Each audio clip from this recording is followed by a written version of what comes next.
Hello everyone, welcome to IAS Point. आज हम लोग यहाँ पे बात करेंगे अपना अध्याय 1। और ये अध्याय 1 किसका है? तो अभी एनसीईआरटी हमारी 12th क्लास की जो पॉलिटी की चल रही थी, तो उसमें हम लोग क्या कर रहे थे, 12th क्लास का जो हमारा पार्ट फर्स्ट था उसकी जिक्र कर रहे थे, ठीक है। और यहाँ पे आज हम बात कर रहे हैं 12th क्लास का ही पार्ट सेकंड। तो इसमें से हालांकि ये पीडीएफ जो है, तो यदि आपके पास नहीं हो तो प्लीज़ आप बता देना, क्योंकि ये बड़े मुश्किल से मिली है, ठीक है। तो मुझे लगता है कि आप में से कई लोगों के पास नहीं होगी। तो यहाँ पे जिसके पास भी नहीं हो, ये एक एक चैप्टर का पूरा ट्रांसलेट किया गया है, जिस भी तरीके से कि मतलब आप ये समझिए कि काफ़ी इसमें मशक्क़त करनी पड़ी और तब जाके हमें ये एनसीईआरटी मिली है। यानी कि 12th क्लास का हिंदी मीडियम में पार्ट सेकंड, क्योंकि इंग्लिश मीडियम में पार्ट फर्स्ट और सेकंड दोनों था, लेकिन इसमें सिर्फ पार्ट फर्स्ट ही था, ठीक है। तो यदि आप लोगों के पास नहीं हो तो आप कमेंट बॉक्स में ज़रूर कमेंट करके बताइएगा। हालांकि पूरा पीडीएफ में नहीं मिल पाएगा, मैं चैप्टर वाइज आपको प्रोवाइड करा दूँगी, तो आप वहाँ से पढ़ लीजिएगा, ठीक है। तो इसमें से हम लोग देखेंगे अपना जो राष्ट्र निर्माण की चुनौतियाँ, इसके बारे में हम लोग पूरा जिक्र करने वाले हैं कि राष्ट्र निर्माण जो था, ठीक है। यहाँ पे बताया भी क्या है कि हम इस अध्याय में क्या क्या पढ़ने वाले हैं, क्योंकि देखिए क्या हुआ था कि एक तो पहले हमें आज़ादी नहीं थी, यानी कि हम पहले औपनिवेशिक शासन, यहाँ पे औपनिवेशिक सत्ता हमारे देश में चल रही थी, हम किसी के गुलाम थे। और उस टाइम अखंड भारत था, गुलाम तो थे लेकिन भारत जो था, हम ये नहीं कहते कि स्वतंत्र भारत था, लेकिन हम अखंड भारत की ज़रूर बात करते हैं, ठीक है। वो कैसे करते हैं? क्योंकि उस टाइम पे बांग्लादेश नाम की तो कोई चीज़ नहीं थी, पाकिस्तान कुछ भी नहीं था, ठीक है। पाकिस्तान जैसा कोई भी प्लेस नहीं था, उसके बाद म्यांमार जैसा कोई भी नाम नहीं आया था। लेकिन क्या होता है कि धीरे धीरे ये सारे कटते गए और उसके बाद अब बचे हमारे, यानी कि अब हमारे पड़ोसी देशों में जो गिने जा रहे हैं, पहले वो हमारे ही घर के हिस्से थे, ठीक है। तो इसमें क्या हुआ कि हम गुलाम तो थे, लेकिन कहीं ना कहीं आज़ादी पाते हुए भी कहीं खुशी जो थी वो एक दुख भी था कि हमारा जो है पूरा बंटवारा हो रहा है, ठीक है। हालांकि जब बंटवारा हुआ था तब भी बांग्लादेश नहीं था, बांग्लादेश 1971 में अस्तित्व में आता है। उस टाइम वो पूर्वी पाकिस्तान के नाम से जाना जाता था। तो इस चैप्टर में सब कुछ यही हम लोग पढ़ने वाले हैं कि 1947 के बाद किस तरीके से क्या क्या हुई, देसी रियासतों को हमने कैसे मिलाया अपने संघ में, क्योंकि मिलाना भी ज़रूरी था। ब्रिटिश गवर्नमेंट ने कह दिया था कि देसी रियासतों को एक खुली छूट दे दी गई थी कि भैया आप यदि चाहते हैं तो भारत में मिले, जो भी चाहते हैं पाकिस्तान में मिले, और कोई यदि किसी में नहीं मिलना चाहता तो आप क्या कर सकते हैं, स्वतंत्र रह सकते हैं। और ऐसी घटना 3 देसी रियासतों ने किया, उन्होंने स्वतंत्र रहने का क्या किया था, फैसला किया था। हालांकि हर एक को अलग अलग प्रक्रिया के द्वारा मिलाया गया फिर भारत में ही, क्योंकि भारत के बीच में ही थे, उन्हें हम अलग नहीं रख सकते थे, ठीक है। फिर वो चाहे किसी भी तरीका अपनाना पड़े, कुछ तो नॉर्मली मिल गई थी, ऐसा नहीं था कि वो नहीं मिली थी, बट जो नहीं मिली थी उन्हें फिर 3 ही ऐसी थी और उन्हें बाद में मिलाया गया या कुछ खुद से मिल गई, ठीक है। तो इस चैप्टर में पूरा हम लोग सारी यही घटना को जिक्र करने वाले हैं कि राष्ट्र निर्माण की जो चुनौतियाँ हैं, इनको पूरा अच्छे तरीके से डिटेल से समझेंगे। और यहाँ पे आप लोग ध्यान से सुनिएगा, समझिएगा। कहीं ना कहीं हिस्ट्री का भी इसमें सेगमेंट बहुत ज़्यादा मिलेगा आपको, और उसके बाद हिस्ट्री के अलावा आपको पूरी आपकी राजनीति जो भी है वो समझ में आ जाएगी, ठीक है। और आ जानी भी चाहिए, क्योंकि ये लास्ट है अपना, और 12th क्लास की जो पार्ट सेकंड पढ़ रहे हैं उसके बाद अब आपको पॉलिटी के लिए एनसीईआरटी जैसी कोई बुक 12th क्लास के आगे है नहीं, ठीक है। तो इसलिए समझ में आई होप कि आ जाना चाहिए। अब यहाँ पे क्या हम बात करने वाले हैं कि नए राष्ट्र की चुनौतियाँ, यानी कि हमारे नए राष्ट्र जब बन रहा था उसमें क्या क्या चुनौतियाँ थी। क्योंकि पिछले जिक्र तो आप कर चुके हो कि भैया हम गुलाम थे, ये वो, मतलब कि पहले हमारे पास क्या था, अंग्रेज़ों का शासन चलता था। लेकिन जब नया राष्ट्र बनता है, हम आज़ाद होते, उस टाइम हमारे पास क्या चुनौतियाँ थी। क्या आपको लगता है कि बस सिंपली हमने क्या किया कि अंग्रेज़ों को भगाया और हमारे यहाँ बस खुशियाँ ही खुशियाँ छा गई? ऐसा नहीं था। एक तो हम आर्थिक रूप से कमज़ोर थे, दूसरा सामाजिक रूप से कमज़ोर थे। उधर पाकिस्तान वाले कह रहे थे हमें पाकिस्तान चाहिए, उसका भी बंटवारा हो गया, तो हमारी हालत जो थी काफ़ी बदतर हो चुकी थी। तो इसीलिए इसमें चुनौतियों का बात आया है, यहाँ पे खुशहाली की बात नहीं आई है। हालांकि ऐसा नहीं था कि हमें खुशी नहीं थी, लेकिन खुश के साथ साथ हम दुख भी थे और दुखी भी थे अच्छा खासा। और दुखी होने का रीज़न भी था अब देखिए इसमें हुआ क्या था कि सन 1947 के 14-15 अगस्त की मध्य रात्रि को, कब 14 और 15 अगस्त की मध्य रात्रि को हिंदुस्तान आज़ाद हुआ। हिंदुस्तान कब आज़ाद हुआ था? 14 और 15 अगस्त की रात को, मध्य रात्रि को 12 बजे नेहरू जी का एक स्पीच आता है इसी दिन, ठीक है। तो रात के फिक्स 12 बजे ही वो अपना स्पीच देते हैं जब हम आज़ाद होते हैं। तो यहाँ पे क्या है ये कि 14 और 15 तारीख, ठीक है, ये डेट। यहाँ पे पाकिस्तान जो है अपना स्वतंत्रता दिवस मनाता है, तो वो कब मनाता है? 14 अगस्त को पाकिस्तान अपने आप को स्वतंत्र मान लेता है, 15 अगस्त को हम लोग स्वतंत्रता दिवस के रूप में मनाते हैं और अभी जस्ट हम लोग मना के आए हैं। अब इसमें क्या हुआ है, और यहाँ पे मोदी जी इस बार काफ़ी अच्छा खासा स्पीच दिए हैं, वहाँ पे काफ़ी कुछ नई बातें बोली हैं, जैसे कि आपने यदि सुना होगा तो एक तो जो भी आपकी आर्मी थी वहाँ पे जो सैनिक स्कूल थी वहाँ पे लड़कियों की एंट्री, जो मुझे सबसे अच्छी बात लगी कि अब वहाँ पे भी पढ़ने के लिए लड़कियाँ जा सकती हैं। सैनिक स्कूल में क्या कर सकती हैं, लड़कियाँ एडमिशन ले सकती हैं, जहाँ पे सिर्फ़ और सिर्फ लड़के जाते थे, ठीक है। तो ये और भी काफ़ी अच्छी बातें उन्होंने बताया है, काफ़ी अच्छे स्कीम्स के बारे में भी बताया कि ये वो, ठीक है, वो तो खैर वो अपना बताते ही रहते हैं। तो कुछ बातें हैं जो हमें ध्यान देने लायक है और आप लोग सुने होंगे तो आपको भी अच्छी तरीके से पता होगा क्या क्या बोले हैं। तो यहाँ पे क्या होता है हमारा कि हम लोग 15 अगस्त को अपना स्वतंत्रता दिवस मनाते हैं, अपने आप को आज़ाद घोषित करते हैं। 14 अगस्त को पाकिस्तान। अब क्या हुआ कि यहाँ पे स्वतंत्र भारत के जो प्रथम प्रधानमंत्री बनते हैं वो कौन है, ये एक फैक्ट है आपके, ठीक है। हालांकि अभी वनडे लेवल के एग्ज़ाम में ऐसे क्वेश्चन बिल्कुल पूछ लेते हैं, तो स्किप मत करिएगा। तो ये क्या है आपका कि जो पहले प्रधानमंत्री आपके थे वो कौन थे, पंडित जवाहरलाल नेहरू। और इस रात संविधान सभा के एक विशेष सत्र को संबोधित किया था। उनका यह प्रसिद्ध भाषण भाग्यवधू से चिर प्रतीक्षित भेंट या तृष्ट विद डेस्टिनी के नाम से जाना गया। यानी कि अभी जो मैंने बताया ना कि उन्होंने मध्य रात्रि को अपना स्पीच दिया था, ठीक 12 बजे दिया था उन्होंने अपना स्पीच, और इसको क्या कहते हैं, तो ये कहते हैं भाग्यवधू से चिर प्रतीक्षित भेंट, ठीक है। या तो आप कहे इसको कि तृष्ट विद डेस्टिनी के नाम से इसे जाना गया। अब आगे देखिए क्या होता है, कभी कभी एग्जामिनर कुछ ऐसे होते हैं जो पूछ लेते हैं सनकी कि मतलब ये ऐसे भी क्वेश्चन पूछ लेते हैं, फिर हमारे दिमाग में आते हैं ये कहाँ से आ गया, हम तो पढ़े ही नहीं थे। तो आप अपनी नोट्स में एक एक फैक्ट को जो भी समझ में आए ना उसे नोट करते जाइएगा कि जब नेहरू जी के द्वारा जो स्पीच दिया गया था पहले स्वतंत्रता दिवस पर, वो क्या था, उस किस नाम से जाना जाता है, ठीक है। तो किस नाम से, आपका भाग्यवधू से चिर प्रतीक्षित भेंट। और उसके बाद आप देखेंगे यहाँ पे कि हिंदुस्तान की जनता इसी क्षण की प्रतीक्षा कर रही थी। आपने इतिहास के पाठ्यक्रमों में पढ़ा है कि हमारी आज़ादी की लड़ाई में कई आवाज़ें बुलंद थी, यानी कि हम लोग हिस्ट्री में अपना देख चुके हैं कि जब हम क्या कर रहे थे, आज़ाद होने की कोशिश कर रहे थे, क्योंकि जब हम अंग्रेज़ों के गुलाम थे तो वहाँ पे क्या हुआ था कि इस लड़ाई में सिर्फ एक बंदा कोई आगे आके नहीं खड़ा हुआ था, और एक आके खड़ा भी होता ना तो कुछ होने वाला नहीं था।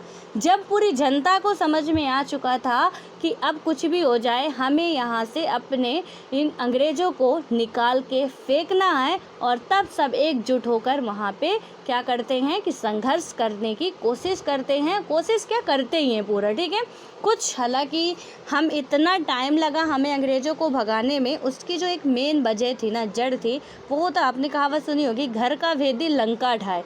तो जितने भी राज्य सत्ता वगैरह रहते थे, ये एक इनकी बुद्धि तो पता नहीं उनके घुटनों में थी कि जब एक के साथ ये भला नहीं कर रहे, हमारे साथ क्या खाक भला करेंगे। तो उन्हें अंग्रेज ऐसा लॉलीपॉप देते थे कि भैया आप हमें यहाँ पे अपना कुछ थोड़ी बहुत ज़मीन वमीन दो, हम क्या करेंगे यहाँ पे कि आपको शासक बना देंगे। अब काहे के शासक बना देंगे, उसने अपने चाचा को मरवा दिया, भाई को मरवा दिया, बाप को मरवा दिया। पता चला कि अंग्रेज जब उसको समझ में आ गया कि ये तो किसी काम का नहीं है, तो क्या किया उन्होंने कि खुद पे अपने मतलब अपने अधीन कर दिया। जब 1757 की क्रांति हुई थी, प्लासी का युद्ध हुआ था जो, तो उसमें आप लोग देखेंगे कि वहाँ पे जो मीर जाफ़र वगैरह थे, ये उसके कठपुतली कहे जाते थे अंग्रेज़ों के। क्यों? क्योंकि इन पे कुछ था ही नहीं, वो तो सूरज जो दौला जब आता है तो फिर 1757 की क्रांति होती है। तो इसमें वजह क्या थी कि उसने कहा कि भैया तुम ऐसा करो, मतलब इनको हटाओ, कुछ भी हमें थोड़ा बहुत अधिकार दिलाओ, हम तुम्हें गद्दी पर बिठा देंगे। अब गद्दी पर तो बिठा वो उसको दिए, अब शासन सत्ता अपने हाथों में ले लिया अंग्रेजों ने और अच्छे तरीके से काम करने लगे। ठीक है, अच्छे तरीके से क्या अपना भला करने लगे वो। और यहाँ तो इनकी दिमाग तो घास चरने गई थी। ठीक है, और इसीलिए क्या होता, अंग्रेज बढ़ते गए हैं। बढ़ने की जो वजह थी हम ही लोग थे, हम ही लोग उनको मतलब बढ़िया एक तरीके से, कुछ लोग संघर्ष कर रहे हैं तो एक तरीके से कुछ लोग क्या कर रहे हैं, उनकी ही अच्छी खासी हेल्प कर रहे हैं, वरना दो चार आदमी आके हमारा कुछ नहीं उखाड़ लेते। ठीक है, लेकिन हमने ही उन्हें पनाह दी, हमने ही उन्हें रुकने की जगह दी, और हम में से ही कोई घर का वेदी था जो कि जा बता रहा था। उन्हें सब कुछ, हमारी कमजोरियाँ उन्हें पता थी, नस नस से वो वाकिफ़ थे, और तब लगभग 200 वर्षों तक वो हमारे देश में राज कर गए। ये मामूली वर्ष नहीं है, 200 वर्षों तक, और इतने ज़्यादा 200 तो कुल वो भी ना आए हो रहे होंगे। ठीक है, अब यहाँ से क्या हुआ कि बहरहाल दो बातों पर सबकी सहमति थी। पहली बात क्या थी कि आज़ादी के बाद देश का शासन लोकतांत्रिक सरकार के जरिए चलाया जाएगा। यानी कि इसमें क्या था कि दो बातें मेन बताई गई थी। पहली जो आपकी बात आती है कि आज़ादी के बाद क्या होगा कि देश का जो शासन है वो सरकार, यानी किसके सरकार, कौन सी सरकार, लोकतांत्रिक। यहाँ पे कैसी सरकार, ना तो राजतंत्र है ना तानाशाही वाली है, आपको बताया गया कि लोकतांत्रिक सरकार की यहाँ पे बात की गई है। ठीक है, तो कैसी सरकार होगी आज़ादी के बाद हमारी, लोकतांत्रिक सरकार के जरिए चलाया जाएगा। और जो दूसरी इम्पोर्टेंट बात थी कि सरकार सबके भले के लिए काम करेगी और इस शासन में गरीबों और कमज़ोरों को खास ख्याल रखा जाएगा, और देश अब आज़ाद हो चुका था और आज़ादी से जुड़े इन सपनों को साकार करने का वक्त आ गया था। यानी कि दो मेजर बातें थी, पहली कि आप क्या करोगे, लोकतांत्रिक रूप से हमारा सिस्टम चलेगा, दूसरी कि हम किस पे ज़्यादा जोर देंगे, जो कि गरीब हैं, जो कि हमारे हाशिए पर खड़े लोग हैं, उन पे हम क्या करेंगे, ज़्यादा जोर देंगे। ये हमारी पहली प्राथमिकता थी। ठीक है, उसके बाद जो भी करेंगे बाद में देखा जाएगा। अब क्या होता है यहाँ पे कि ये कोई आसान नहीं था, यानी कि आसान काम नहीं था, और आज़ादी हिंदुस्तान का, अपना जो आज़ाद हिंदुस्तान था, इसका जन्म कठिन परिस्थितियों से हुआ। और हिंदुस्तान सन 1947 में जिन हालात के बीच आज़ाद हुआ था, शायद उस वक्त तक कोई भी मुल्क वैसे हालात में आज़ाद नहीं हुआ था। और आज़ादी मिली, लेकिन देश के बंटवारे के साथ सन 1947 का साल अभूतपूर्व हिस्सा और विस्थापन की त्रासदी का साल था, और आज़ाद हिंदुस्तान को इन्हीं परिस्थितियों में अपने बहुविध लक्ष्यों को हासिल करने की यात्रा शुरू करनी पड़ी। और आज़ादी के उन उथल पुथल भरे दिनों में हमारे नेताओं का ध्यान इस बात में नहीं भटका कि यह नया राष्ट्र चुनौतियों की चपेट में है। ठीक है, तो यहाँ पे देखिए, जब भी ये सारी परिस्थितियाँ बन रही थी, जितना भी था पूरा, ये देखिए हमारी कैबिनेट मिशन कब आई थी, 1946 में आती है। ठीक है, 1946 से संविधान सभा की जो बैठक बैठती है 9 दिसंबर 1946 को, पहली बैठक जब बैठती है, वहाँ से ही ये सारी चीज़ें बातें क्लियर हो चुकी थी। क्योंकि देखिए द्वंद्व एक दिन का नहीं था, हम अंदर भी लड़ रहे थे, तो जिन्ना साहब का और इधर गांधी जी वगैरह का काफ़ी पहले से ही चल रहा था कि भैया हमें अलग राष्ट्र चाहिए। आज की कोई बात थी नहीं, ये कभी गोलमेज सम्मेलन में भाग नहीं लेने जाते थे, तो कभी क्या करते थे कि हमारे यहाँ भी कोई आंदोलन हो रहे तो मुस्लिम लीग अपना अलग संगठन बना रहे हैं, हिंदू अपना अलग संगठन बना रहे, तो वो तो बात कहीं ना कहीं ये साफ दिख रही थी कि कोशिश हम कितना कर लेंगे, कर भी लेंगे, लेकिन कहीं ना कहीं ये भाई साहब जो हैं वो खतरा हैं। ठीक है, कि हम लाख कोशिश करें कि हमसे अलग ना हो, लेकिन हमें ये कोशिश करते हुए कि अलग ना हो, ये भी कोशिश करते रहना चाहिए कि यदि अलग हो रहे हैं या अलग हो भी जाएंगे तो हम एकदम से टूट ना जाएं। ठीक है, कि यहाँ पे जैसे होता है ना, मान लीजिए कि हम अपने रिश्ते बचाने के लिए बहुत कोशिश करते हैं कि भैया हमारा रिश्ता बचा रहे, लेकिन हम इतना अपने आप को धीरे धीरे मजबूत भी बनाते रहते हैं, क्योंकि जब हमें इस पर्सन से काफ़ी ज़्यादा परेशानियाँ हो रही हैं, फिर भी हम इतना मतलब उनसे अटैच्ड हैं कि लगता है कि वो हमसे दूर ना जाएं, तो हम क्या करेंगे कि उन्हें छोड़ने की तो कोशिश नहीं करेंगे, लेकिन ये ज़रूर बनाते रहेंगे कि यदि ऐसी कभी परिस्थितियाँ आती हैं तो कहीं ना कहीं हम अपने दिल को समझा लें, या हम उतने तरीके से, ऐसे तरीके से कमज़ोर ना हो जाएं, ऐसे टूट ना जाएं कि और भी दिक्कत आ जाए। ठीक है, तो यहाँ पे कोशिश तो चल रही थी कि पाकिस्तान अलग ना हो, लेकिन कोशिश ये भी चल रही थी कि यदि अलग हो भी गया तो हम ऐसे बिल्कुल भी एकदम से ये ना हो कि बंटवारा हुआ तो चलो काफ़ी ज़्यादा, तो उसके लिए हम पूरी अपनी प्रक्रिया, जो संविधान बन रहा था, देखिए संविधान में काफ़ी अच्छी अच्छी चीज़ें, बहुत दूरदर्शी आज तक जीवित है। वो संविधान हमारा जीवित का मतलब क्या है कि चल फिर भाग नहीं रहा, ऐसे नहीं है, लेकिन ये है कि हमारे जो भी बातें आज भी हमें जो प्रॉब्लम्स आ रही हैं तो उन पे हम संशोधन हालांकि करते जा रहे हैं, लेकिन कहीं ना कहीं संविधान के आधार पर ही हम सारी समस्याओं को सुलझा ले रहे हैं। ठीक है, तो ये सारी बातें वो काफ़ी मतलब अच्छे तरीके से करते हैं, क्योंकि आज़ाद तो हम होते हैं, लेकिन जो दुर्दशा हुई थी ना, और यहाँ पे विस्थापन का जो त्रासदी कहा गया है वो यही है कि लोग एक जगह से दूसरे जगह आ जा रहे थे। कभी पाकिस्तान वाले यहाँ, देखिए उनको लगा पहले कुछ लोगों को कि अब देखिए भारत में भी मुस्लिम रह रहे हैं, पाकिस्तान में भी हिंदू रह रहे हैं, लेकिन हुआ क्या था कि अब इनको लगा हिंदुओं को कि नहीं, इंडिया में रहना ठीक नहीं, चलो पाकिस्तान चलते हैं। तो वो क्या करें कि जैसे अब मैं बताती हूँ कैसे इंडिया में रहना ठीक नहीं तो पाकिस्तान चलते हैं। मान लीजिए आपका इंडिया, ठीक है, यहाँ से ये पाकिस्तान वाला एरिया था, ये इधर का एरिया था। यहाँ के जो हिंदू मुस्लिम थे, इन्हें क्या लगा, यहाँ वालों को, क्योंकि धर्म के आधार पर अलग हुआ था, आपको बहुत अच्छे तरीके से पता भारत और पाकिस्तान का, ठीक है, कि पाकिस्तान में मुस्लिम रहेंगे, भारत में हिंदू रहेंगे। अब यहाँ पे क्या हुआ कि अब ये बीच वाले लोगों को लगा, जो हिंदू मुस्लिम थे, कि भैया भारत में ठीक नहीं है, चलो इधर चलते हैं या इधर चलते हैं, ये निकल लिए। लेकिन जब ये इधर से गए और इन्हें समझ में आया कि अरे यार यहाँ तो और ज़्यादा समस्या है, चलो फिर से चलते, फिर से यहाँ जब नागरिकता पढ़ेंगे ना, कुछ ऐसी घटना है कि जो गए थे फिर वापस आ गए, या जो पाकिस्तान से रह रहे थे वहाँ के आ गए। और यही सिचुएशन क्या हुई थी कि जो यहाँ के हिंदू रह रहे थे, इन्हें लगा कि पाकिस्तान की ज़मीन में रहना ठीक नहीं है, हम चलते हैं भारत में, ठीक है। अब कभी लगा कि भारत में ठीक नहीं, वो गए पाकिस्तान में चलते हैं। तो ऐसे इन लोगों का इधर उधर आना जाना लगा रहा। तो आप कह सकते हैं कि काफ़ी बड़ी, और ये आने जाने में कोई प्लेन से नहीं जा रहे थे, बहुत समस्याएं हुई इनको, मतलब इतनी ज़्यादा कि कुछ तो रास्ते पे ही मर गए, कुछ तो बेहोश हो गए, मतलब काफ़ी आप सोच सकते हैं कि उनका जीवन ही आने जाने में व्यतीत हो गया।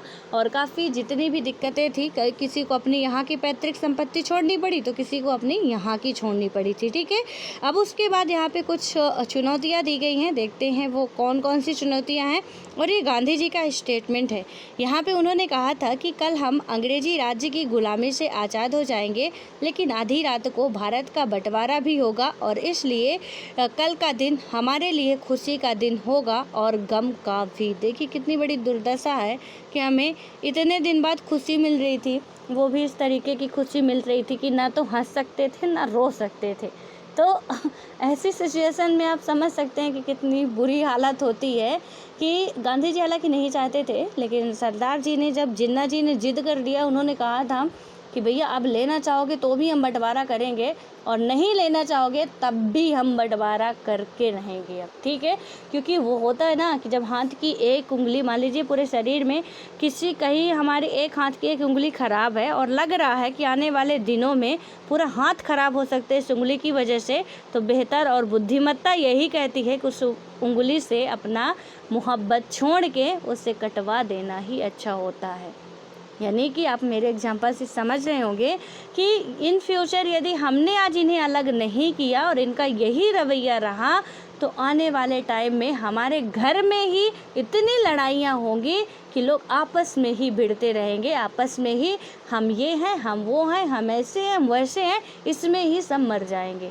तो इससे बेहतर है कि आप इन्हें इधर जाने दें और हम इधर ही रहें तो अच्छा होगा। ये बंटवारे की वजह कुछ ऐसी थी और यहाँ पे करना भी पड़ा। इनमें जो कुछ चुनौतियाँ अपने राष्ट्र की, थोड़ा सा उसके बारे में बात करते हैं। यहाँ पे क्या हुआ था कि मुख्य तौर पर भारत के सामने 3 तरह की चुनौतियाँ थी। पहली क्या थी कि तत्कालीन चुनौती एकता के सूत्र में बंधे एक ऐसे भारत को गढ़ने की थी जिसमें भारतीय समाज की सारी विविधताओं के लिए जगह हो, और भारत अपने आकार और विविधता में किसी महादेश के बराबर था, और यहाँ अलग अलग बोली बोलने वाले लोग थे, उनकी संस्कृति अलग अलग थी, और वे क्या थे कि अलग अलग धर्मों के अनुयायी थे। और उस वक्त आमतौर पर यही माना जा रहा था कि इतनी विविधताओं से भरा कोई देश ज़्यादा दिनों तक एकजुट नहीं रह सकता, और देश के विभाजन के साथ लोगों के मन में मतलब क्या था कि समाई यह आशंका एक तरह से क्या था, सच साबित बातचीत हुई थी और भारत के भविष्य को लेकर गंभीर सवाल खड़े थे। यहाँ पे देखिए हुआ क्या था कि विभाजन वगैरह तो सारी चीज़ें हुई, उसके बाद जो अब आते हैं पर्टिकुलर भारत पे, यानी कि भारत और जो पूर्वी पाकिस्तान, पश्चिमी पाकिस्तान गया, म्यांमार गया, उसकी बात छोड़िए आप, ठीक है। अब हम आते हैं कि अपना जो इतना इंडिया है, हम उसकी बात करते हैं। यहाँ से ये जो अपना है, तो ये इंडिया में क्या हुआ कि दिक्कत क्या आ गई ना कि इंडिया का कुछ ऐसा स्ट्रक्चर यहाँ पे नहीं था। जैसा आपको अभी इंडिया बहुत खूबसूरत सा दिख रहा है ना, यूपी, एमपी, बिहार और ये सारी चीज़ें आपको बहुत आसानी से दिख जाएंगी। लेकिन इंडिया में यहाँ पे कहीं पे मैप दिया हुआ था इसका, तो इंडिया की जो हालत थी कुछ इस तरीके की थी। ये देखिए, ये था अपना इंडिया, ये इंडिया था। अब ये इंडिया में क्या था कि विभाजन से पहले तो ये पाकिस्तान वाला एरिया आपका आ जाएगा, ठीक है। यहाँ से ये वाला एरिया जो है आपका पाकिस्तान का है। अब इसमें से क्या हुआ, ये पूरा और इधर का ये एरिया, ये पूर्वी पाकिस्तान के नाम से जाना जाता था और ये पश्चिमी पाकिस्तान के नाम से जाना जाता था, ठीक है। अब इसमें क्या हुआ, यहाँ पे ये बर्मा आपका म्यांमार जो था, अब इसमें से क्या हुआ कि जब ये विभाजित हो चुका था तो यहाँ पे जम्मू कश्मीर में ये पंजाब रियासत थी, यहाँ पे मध्य भारत प्रांत था, पूर्वी रियासतें यहाँ पे थी और यहाँ पे कुछ खासी स्टेट करके मतलब कुछ जनजातियाँ थी। आपको पता होगा कि मेघालय में 3 पहाड़ियाँ हैं, गारो, खासी और जयंतिया, ये क्वेश्चन में पूछा भी जाता है।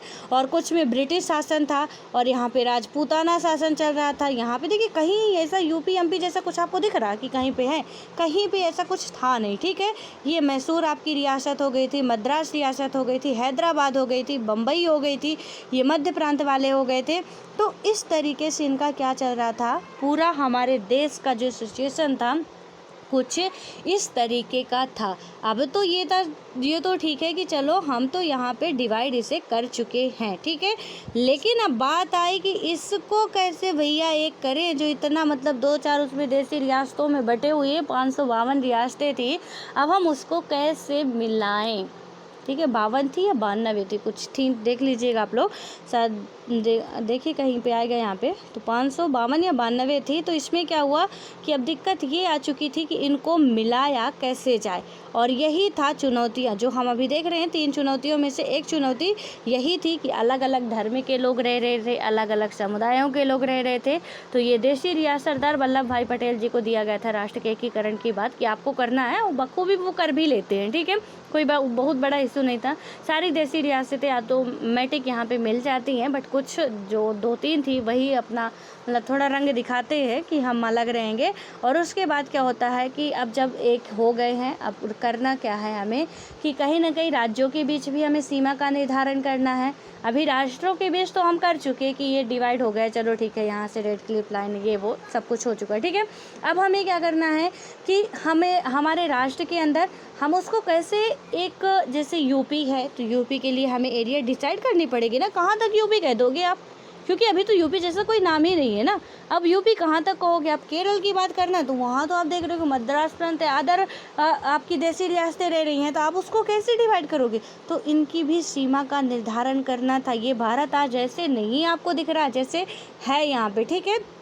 अब इसमें से क्या होता है कि क्या भारत एक रह पाएगा, और लोगों की ये चिंता भी थी कि हम इतना मतलब इतनी विभिन्नताओं के होते हुए हम ज़्यादा टाइम तक एक रह नहीं पाएंगे। और कहीं ना कहीं ये शंका सही भी हो जाती, लेकिन संविधान इतना अच्छे तरीके से गढ़ा गया, इतना अच्छी तरीके से लोगों ने सपोर्ट किया, लोगों का भी आप कह सकते हो सपोर्ट हुआ, और जिस तरीके आज भी हम लोग एक है, भले ही हम यूपी के हों, एमपी के हो, बिहार के हो, डजंट मैटर, हम सब एक हैं। हमारे अंदर अभी भी कहीं ना कहीं भारतीयता बहुत ज़्यादा समाई हुई है। हम कहीं जाएंगे तो हम यही कहते हैं कि हम भारतीय हैं और एक है। हमारी लैंग्वेज अलग हो सकती है, हमारे धर्म अलग हो सकते हैं, लेकिन हम अलग नहीं हैं, ठीक है। अब इसके बाद क्या हुआ कि क्या ऐसा करने के लिए भारत सिर्फ राष्ट्रीय एकता की बात पर सबसे ज़्यादा जोर देगा और बाकी उद्देश्यों को क्या करेगा कि तिलांजलि दे देगा। तो यहाँ पे क्वेश्चन उठ रहा है कि यदि ऐसी सिचुएशन है कि हमें क्या करना चाहिए क्या नहीं, तो क्या भारत सिर्फ राष्ट्रीय एकता पर ही ध्यान देगा कि वहाँ पे उस टाइम पे राष्ट्रीय एकता के साथ साथ और भी बातें तो ज़रूरी थी। भैया राष्ट्रीय एकता तो करोगे आप, लेकिन वहाँ की जनता को पहले भोजन वोजन का भी देखेंगे हम लोग ना, क्योंकि आर्थिक स्थिति भी बहुत कमज़ोर हो चुकी थी। और क्या होता है यहाँ पे कि क्या ऐसे में हर क्षेत्रीय और उप क्षेत्रीय पहचान को खारिज कर दिया जाएगा। उस वक्त का सबसे तीखा और चुभता हुआ एक सवाल यह भी था कि भारत की क्षेत्रीय अखंडता को कैसे हासिल किया जाए। यानी कि उस टाइम पे ये भी बात थी कि क्षेत्रीय अखंडता को हम कैसे हासिल करें। और दूसरी चुनौती आपके सामने आती है कि लोकतंत्र को कायम करने की थी। और अब भारतीय संविधान के बारे में हम लोग पहले ही पढ़ चुके हैं, ठीक है। तो यहाँ पे हम जानते भी हैं कि संविधान में मौलिक अधिकारों की गारंटी दी गई है और हर नागरिकों को मतदान का अधिकार दिया गया है। भारत ने क्या किया है कि संसदीय शासन पर आधारित प्रतिनिधित्व मूलक लोकतंत्र को अपनाया है।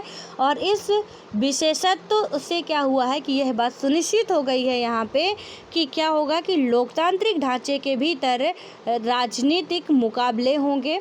और उसके बाद होगा आपका कि लोकतंत्र को कायम करने के लिए लोकतांत्रिक संविधान जरूरी होता है, लेकिन इतना भर ही काफ़ी नहीं होगा आपके लिए। और चुनौती यह भी थी कि संविधान से मेल खाते लोकतांत्रिक व्यवहार बर्ताव चलन में आए, ठीक है। यहाँ पे संविधान हम आज़ाद बाद में होता है, संविधान हमारा पहले से ही बनना शुरू हो जाता है, ये बात आप ध्यान रखिएगा। और पाकिस्तान जब डिवाइड होता है आपको पता होगा कि 389 मेंबर्स में से वहाँ पे 200 कुछ मेंबर्स क्या करते हैं, सिग्नेचर करते हैं। तो उसकी वजह क्या थी? उसकी वजह यही थी कि पाकिस्तान में आधे चले गए थे, ठीक है। जब संविधान बन के तैयार होता था, संविधान सभा में 389 मेंबर थे, लेकिन जब संविधान बन के तैयार होता उसमें सिग्नेचर की जाती है तो 200 कुछ मेंबर्स की होती है। वो क्यों होती है? क्योंकि आधे मेंबर जा चुके थे, इसकी यही वजह है में, ठीक है। अब यहाँ पे जो आपकी थर्ड चुनौती आती है, पहले तो हमने देखा कि इसके कैसे राष्ट्रीयता बनाएंगे, कैसे एक अखंड भारत बनाएंगे। और उसके बाद हमने मतलब विविधता में एकता हम कैसे लाएंगे। दूसरा हमने देखा कि लोकतंत्र भी कायम करना है। हमने फंडामेंटल राइट की भी बात की थी और आपको फंडामेंटल राइट बहुत अच्छे तरीके से कंप्लीट कराए जा चुके हैं, ठीक है। तो अब यहाँ पे हम ये जो एंडिंग में पढ़ रहे हैं तो काफ़ी चीज़ें आपकी रिपीटेड होगी। कई सारी चीज़ें हम लोग कर चुके हैं, कई सारी क्या काफ़ी चीज़ें कर चुके हैं, जितनी इंपॉर्टेंट चीज़ें सब कुछ हो चुका है। अब यहाँ पे जो आपकी थर्ड चुनौती आती है, ठीक है, ये क्या आती है? यहाँ पे क्या होता है कि ऐसे विकास की जिससे समूचे समाज का भला होता हो, ना कि कुछ एक तबकों का। अब हमें ऐसा डेवलप करना था जिससे क्या हो, पूरे एक राष्ट्र को हमारे भला हो, ना कि किसी पर्टिकुलर एक स्पेस को या पर्टिकुलर किसी बंदे को हो। तो इससे क्या होगा, अब हमारे सामने ये भी चुनौती थी। बहुत बड़ा देश है हमारा, बहुत बड़ा देश है, 125 लाख करोड़ की जनसंख्या है, अब हो गई है, पहले तो कुछ कम थी, ठीक है। तो इसमें से हुआ क्या था ना कि हमें ये सारी चीज़ें देखनी थी कि सिर्फ देखिए हम कर भी रहे थे। तो मान लीजिए आपकी इच्छाएं दूसरी हैं, दूसरे व्यक्ति की इच्छाएं दूसरी हैं, तीसरे की इच्छाएं दूसरी हैं, किसी का धर्म अलग है, उनको अलग तरीके के अधिकार चाहिए, किसी का धर्म अलग है, उनको अलग तरीके के चाहिए। काफ़ी ज़्यादा समस्याएँ थी हमारे पास, लेकिन धन्य है वो अपने जो भी बुद्धिमान लोग थे जिनके द्वारा ये पूरा गढ़ा गया बहुत अच्छी सोच समझ के साथ कि कितना बेहतर तरीके से सबको मैनेज करते हुए पूरा देश अपना निर्माण कर देते हैं। और यहाँ पे क्या होता है कि इस मोर्चे पर भी संविधान में यह बात साफ कर दी गई थी कि सबके साथ समानता का बर्ताव किया जाए, यानी कि इक्वलिटी राइट की बात आर्टिकल 14 to 18 सबसे पहला आपका जो मौलिक अधिकार, उसमें से पहला मौलिक अधिकार यही रखा गया, समानता का अधिकार, ठीक है, या समता का अधिकार। अब इसके आगे आपका क्या होता है, यहाँ पे हम देखेंगे समानता की भी बात हमने संविधान में कर ली। और उसके बाद आपके धार्मिक सांस्कृतिक जितने भी समुदाय थे, पूरा फंडामेंटल राइट में हम लोग बात कर ली। आर्थिक विकास तथा गरीबी के खात्मे के लिए भी हमने सरकार, जो हमारी सरकार थी वो कारगर अच्छी तरीके से मतलब नीतियों को तैयार करने में की थी। काफ़ी मतलब कि हम आर्थिक रूप से भी लोगों को कभी पीछे नहीं छोड़ेंगे, हम धार्मिक रूप से भी उन्हें पीछे नहीं छोड़ेंगे, सामाजिक रूप से भी फंडामेंटल राइट जो पहले 7 थे अभी 6 हैं, तो उनमें से ये सारे अधिकार हमें दिए गए हैं, चाहे वो आर्थिक हो, सामाजिक हो, राजनीतिक हो, जितने भी अधिकार हैं हमारे पास हैं, ठीक है।